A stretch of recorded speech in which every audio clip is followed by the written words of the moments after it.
Halo, kembali lagi dengan Bunda Didi. Hari ini aku mau kasih tips cara mengolah kikil agar tidak bau amis dan juga empuk tanpa di presto.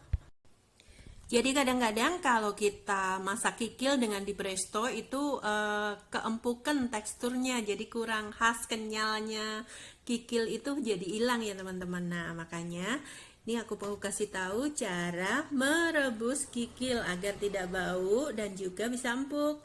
Caranya kita cuci bersih kikil, kemudian kita potong-potong, lalu rebus dengan beberapa lembar daun salam dan jahe yang dikeprek. Lalu kita rebus hingga empuk itu sekitar 1 sampai 1,5 jam tergantung tekstur keempukan kikil yang diinginkan. Kalau mau masih ada rasa kenyal cekrik-cekrik gitu itu 1 jam cukup. Tapi kalau mau lebih empuk bisa 1,5 jam. Nah hasilnya seperti ini.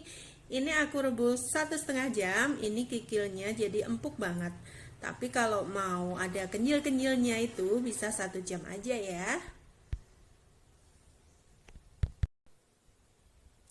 Oke, semoga bermanfaat tips pendeknya. Nanti setelah ini aku mau upload resep oseng-oseng kikil yang enak dan juga mudah caranya.